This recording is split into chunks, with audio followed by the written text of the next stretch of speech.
It had been an epic day. The world had been created, and the ocean of milk had been churned. 3 brothers sat under the full moon, under the shimmering Milky Way, gazing out at the ocean. There was Brahma, the creator, with his long white beard, and Vishnu with his bright blue skin, the protector, and Shiva, the destroyer, with his thick black wild hair. Vishnu looked out across the ocean and said to his brothers, "The world has made its heart's desires known, and now, after all of our work, we should make our heart's desires known." And so he cast out his heart's desire across the oceans, and the sea opened up to reveal a beautiful flower that came hovering towards them. The petals opened, revealing a stunning, smiling goddess inside. Vishnu climbed into the flower, the petals closed around them, and the flower was gone. Now, Brahma, the creator, cast his heart's desire out across the ocean. And sure enough, it wasn't long before the oceans opened up to reveal a swan as white as his beard, and on the swan's back a goddess playing the sitar. Brahma climbed onto the back of the swan, and they were gone. Only Shiva, the destroyer, left. So Shiva cast his heart's desire out across the ocean. Shiva cast his heart's desire out across the ocean. And he waited all night. He waited until the sun rose the next morning, but still nothing. My brothers have their wives. The fish has the fish. The jackal has the jackal. The hawk has the hawk. My love may not be here, but she must be somewhere, and I will find her. Shiva took the snake that had been wrapped around the mountain and tied it around his waist. He went to the forest and sacrificed a tiger. As its spirit ascended to the heavens, he wrapped the tiger's skin over his shoulders, and off he went. But the trouble was, when the world heard that the god of destruction, Lord Shiva, was on his way, well, they hid indoors. He was terrifying, with his wild black hair and the tiger skin and the snake. They called their children in, they locked and bolted their doors, and when Shiva came to a village, he found it completely empty. The next village, he knocked on every door. Silence. He came to a city. The streets were deserted. He walked and walked and walked until the sun began to set, and then he sat back on a rock overlooking a beautiful palace with 100 windows that glinted in the evening light. There was a face in one of the windows. No, it was gone. Maybe he'd imagined it. No, but look, there it was again in the next window, a face looking at him, and then it appeared again in the next window, and the next, and the next, and this time the window opened, and out jumped a figure. She landed on the ground as agile as a cat. Thick, wild black hair, almost as matted as Shiva's. She turned.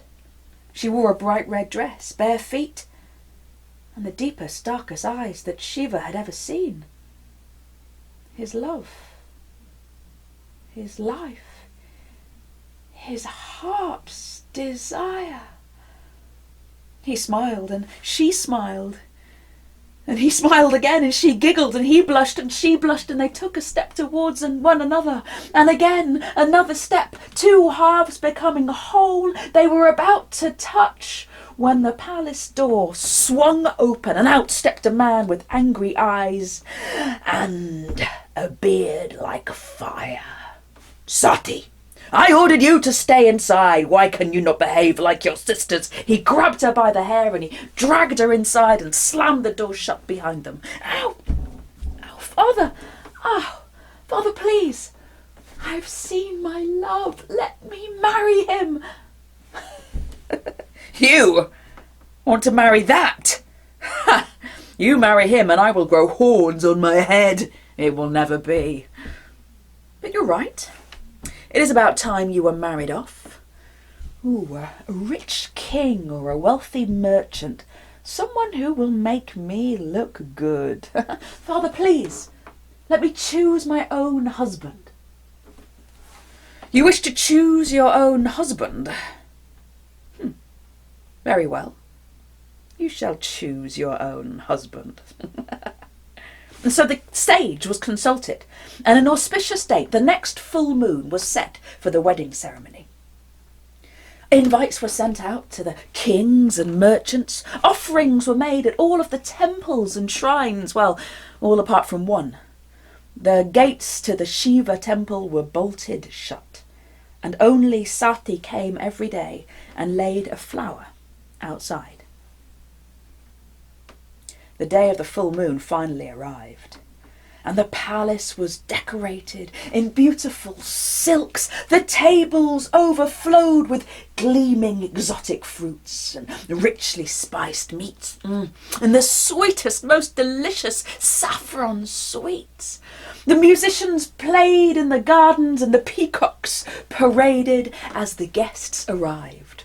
Rotund Maharajas on elephants, painted all over, and camel merchants with their beasts laden down with heavy bags of gold and offerings for Sati. Even gods in shimmering robes descending from the heavens. They all made their way into the great hall. On a platform at the front was Sati, dressed from head to toe in a red, glittering wedding sari. And she looked out, peering out, looking for that one face she so longed to see. The hall was full, and Sati's father, standing beside her, said, "Guards, my guests have all arrived. Now close the door." "No, wait, Father, there is still one more guest to come." "I said, my guests have arrived. Close the door." And the door was slammed shut, and tears of frustration streamed down Sati's cheeks. This was not fair. "My great guests, royal highnesses and gods, it is my honour to welcome you all here on this most auspicious day. It breaks my heart to give away my kind, sweet, beautiful, ever obedient daughter, but the time has come. Now, I am a generous man. I am a modern man, and so I invite my daughter to choose her own husband from those that stand before her today. She will place this flower garland over the head of the one that she will marry." Sati took the wedding garland. She looked out at the crowd one more time. She did the only thing she could think of to do. Shiva!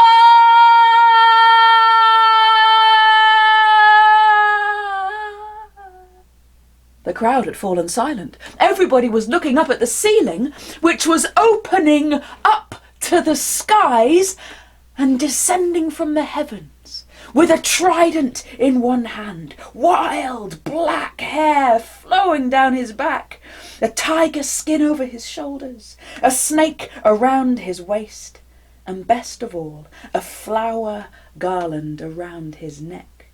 Lord Shiva. He swept Sati up into his arms, and the crowd cheered. One of the young princes cried out, "Now we celebrate!" "No, we do not," said Sati's father. "How dare you? How dare the two of you do this to me, humiliate me on my day? You have disobeyed me one time too many, daughter. You are no longer a child of mine. Now leave and never return." "Father, please, will you not bless us on our wedding day?" "I said leave!" And Sati found herself being grabbed by the guards and dragged by her arms and legs and thrown out of the back door, where she landed in a heap on the dust. She began to weep, but then she stopped because a hand reached down to help lift her to her feet. Her love, her life, her heart's desire. Hand in hand, Sati and Shiva walked.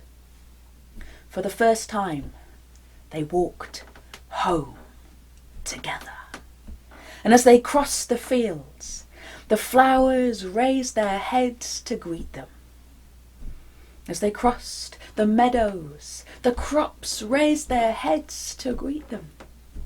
As they crossed the rivers, the fish leapt up to greet them. Through the forests, the birds sang for them. They came to Shiva's mountain, and they climbed and climbed and climbed and climbed all the way to the top. And here they built themselves a little hut. It was small and it was simple, but it was good, and it was home.